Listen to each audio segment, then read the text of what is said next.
LCM and HCF के one shot video में आपका स्वागत है। तो आज की वीडियो में हम एलसीएम एंड एचसीएफ के अनदर टाइप ऑफ क्वेश्चन आज की वीडियो में हम पढ़ने वाले हैं। तो वीडियो में बने रहिएगा ताकि एलसीएम एंड एचसीएफ जो टॉपिक है वो एक ही वीडियो में आपका क्लियर हो पाए। तो पिछले वीडियो में हमने अलग अलग पार्ट बनाकर अलग अलग टाइप्स के क्वेश्चन पढ़ाए, लेकिन आप उनमें इंटरेस्टेड नहीं हो तो वो कोई बात नहीं। आज की वीडियो में हम एक ही वीडियो में पूरे कंसेप्ट को क्लियर करने वाले हैं, अलग अलग टाइप्स के क्वेश्चन पढ़ने वाले हैं। तो वीडियो में बने रहिएगा ताकि जो एलसीएम एंड एचसीएफ का टॉपिक है वो आपका पूरा क्लियर हो पाए। तो फर्स्ट क्वेश्चन के साथ मिलते हैं नेक्स्ट पेज पर।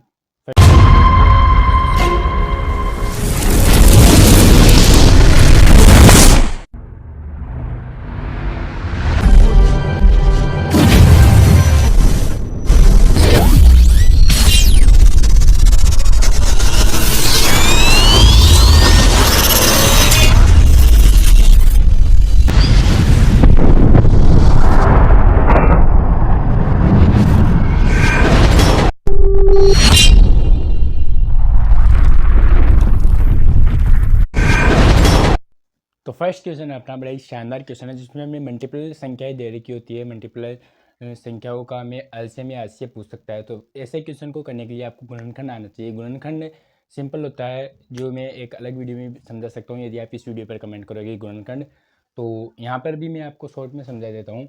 सबसे हमें जो भी संख्याएँ दे रखी है, हमें 4 संख्याएँ दे रखी है। आपको 5, 4, 3, 2 या 6, 7 कितनी भी दे सकती है। आपको कितने भी संख्याओं का एलसीएम या एचसीएफ पूछ सकता है। तो संख्याओं को देखकर आपको घबराना नहीं है।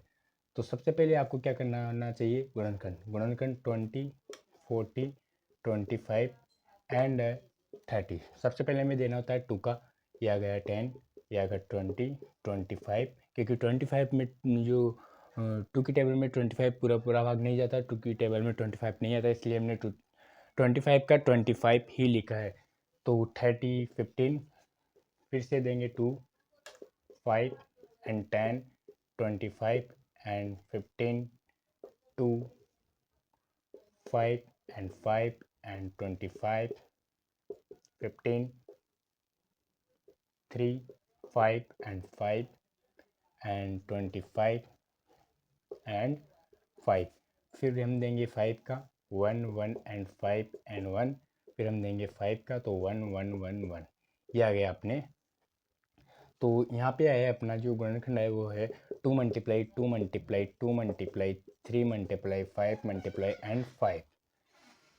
तो एचसीएफ एंड एलसीएम दोनों हम ऐसे निकाल सकते हैं। एचसीएफ यहाँ पे हमें पूछा है एलसीएम, इन सभी को मल्टीप्लाई करें 2 multiply 2 multiply 2 multiply 3 multiply 5 multiply 5, तो इक्वल टू कितना आया 600। तो इसका राइट आंसर क्या होगा, ए होगा। यदि यहाँ पे हमें पूछा एलसीएम, लेकिन हमें पूछ सकता है यहाँ पे एचसीएफ। तो एचसीएफ के लिए हमें क्या करना है, अलग अलग गुणनखंड करने हैं, फिर इनको हमें यहाँ पे लिखना है और फिर हमें बनाना है पेयर, और पेयर से जो भी आएगा उनको हमें मल्टीप्लाई करके पर एक पेयर से हमें एक डिजिट लेकर उसे मल्टीप्लाई करते हैं तो हमारा एचसीएफ आ जाता है। तो सेकंड क्वेश्चन के साथ मिलता है नेक्स्ट पेज पर। तो सेकंड क्वेश्चन है जिसमें मैं अचर और चर दोनों एक साथ दिया होता है, और उसमें हम इस क्वेश्चनों को घात वाले टाइप में भी शामिल कर सकते हैं। तो इसमें हमें क्या पूछा है, एलसीएम पूछा है।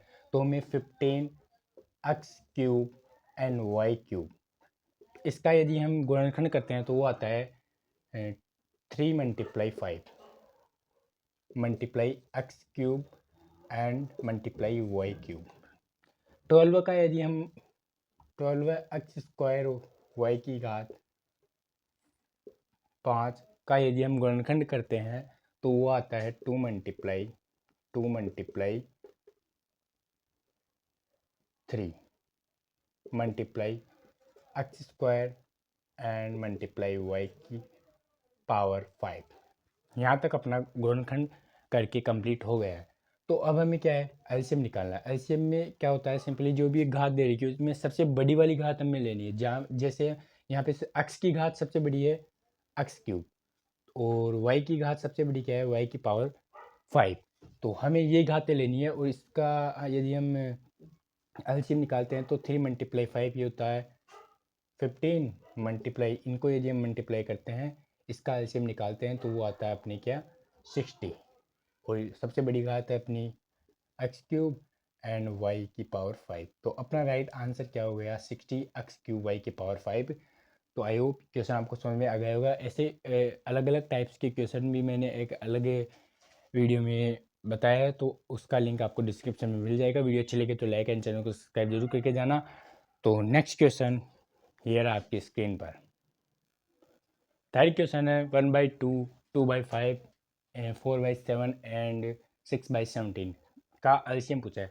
जब भी भिन्नों का एलसीएम हमें पूछा है तो ऊपर वाली जो अंश होते हैं उनका भी हमें एलसीएम निकालना होता है। यदि यहाँ पे एलसीएम पूछा होता तो भिन्नों का जो अंश है उसका भी हम एलसीएम निकालते। तो आपको सिंपली क्या याद रखना है, यदि हमें एलसीएम पूछा है भिन्नों का तो एलसीएम निकालना है अंश का, और यदि हमें एलसीएम पूछा है तो आपको अंश का एलसीएम निकालना है। तो यहाँ पे हमें सिचुएशन है एलसीएम की, तो हम ऊपर वाली संख्या है उनके क्या निकालेंगे, हम उनका एलसीएम निकालेंगे। तो 1, 2, 4 एंड 6 का एलसीएम क्या होगा, तो उसका 1, 2, 4 एंड 6 इसका एलसीएम होगा 12 है। वो हम गुणनखंड की सहायता से भी देख सकते हैं। तो अब हमें निकालना है नीचे वाली संख्याओं का हरों का क्या निकालना है, हमें एचसीएफ, क्योंकि यहाँ पे पूछा है एलसीएम। एलसीएम ने हर अंश का निकाल लिया, तो अब क्या है एचसीएफ। तो एचसीएफ हमें हरों का निकालना है। तो हरों का निकालते हैं 2, 5, 7 एंड 17। तो 17 का हमें निकालना है एचसीएफ। यहाँ पे हमने निकाला एलसीएम। तो एचसीएफ निकालने के लिए यहाँ पे 2 अलग है, 5 अलग है, 7 अलग है या 17 अलग है। सभी संख्याएं जो है अलग है। किसी भी टेबल में ये एक प्रॉपर टेबल में कोई भी संख्या नहीं आती। जैसे 2 की टेबल में 2 आता है लेकिन 5, 7, 17 नहीं आता। 5 की टेबल में 5 आता है, 7, 17 एंड 2 नहीं आता। ऐसे ही तो इसका जो एचसीएफ होगा वो क्या होगा, 1 होगा। तो यहाँ पे हमें आ गया 12/1। तो अपना राइट आंसर क्या होगा 12/1। तो फोर्थ क्वेश्चन है, बड़ा ही शानदार क्वेश्चन होने वाला है। तो फोर्थ क्वेश्चन को देखिए और वीडियो को पुश करके आप फोर्थ क्वेश्चन को निकालने का प्रयास कीजिए। तो फोर्थ क्वेश्चन है, फोर्थ क्वेश्चन में हमें भिन्न ही दे रखी है। एक तरीके से जो दशमलव की जो संख्या है वो भिन्न है। कैसे है, जैसे ही हम इसको दशमलव को हटाते हैं तो दशमलव के आगे 1 एंड 2 टू डिजिट्स है, तो नीचे 1 लगा के हम 2 0 लगाएंगे। जैसे यहाँ पे 1 डिजिट है तो यहाँ पे 1 0 लगेगा। यहाँ पे है 1 डिजिट तो यहाँ पे आएगा 1 0।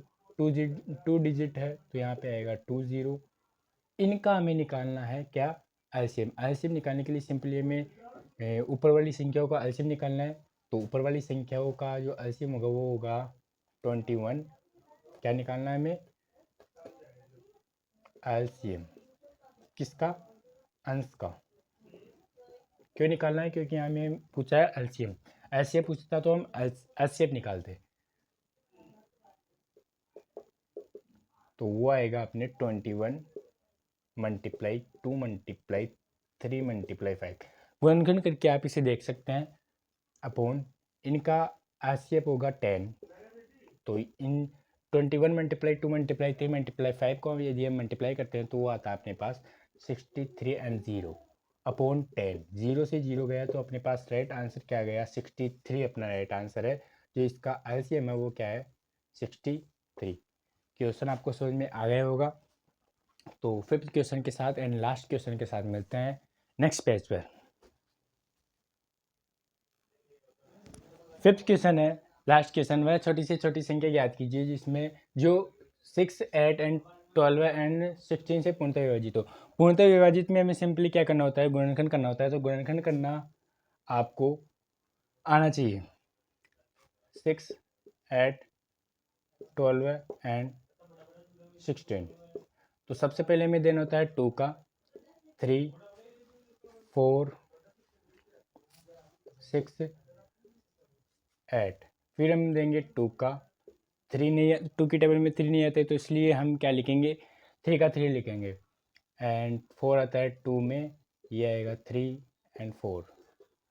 फिर 2 का, फिर 3, 1, 3 एंड 2। 2 का देंगे 3, 1, 3, 1। फिर 2 का नहीं दे सकते क्योंकि 2 की टेबल में 3 नहीं आता और हमें जो गुणनखंड होता है वो एंड में 1 ला के छोड़ना है, तो फिर हम देंगे 3 का। तो 1 1 1 1 ये आ गया। अब आपका क्वेश्चन हो सकता है हम डायरेक्ट यहाँ पे दे सकते हैं 3 का, क्योंकि 3 का जो 3 की टेबल होती है उसमें 6 भी आता है एंड 12 भी आता है।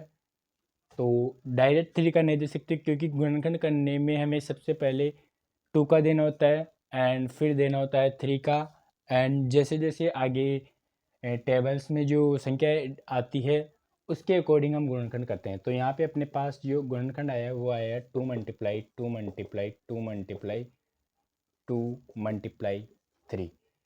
मल्टीप्लाई करते हैं 2 मल्टीप्लाई 2 मल्टीप्लाई 2 मल्टीप्लाई एंड 3, तो वो आता है 48। तो अपना राइट आंसर क्या होगा? 48 बी राइट आंसर होगा। तो आई होप वीडियो आपको पसंद आई होगी। तो मिलता है नेक्स्ट वीडियो में, तब तक के लिए जय हिंद जय भारत।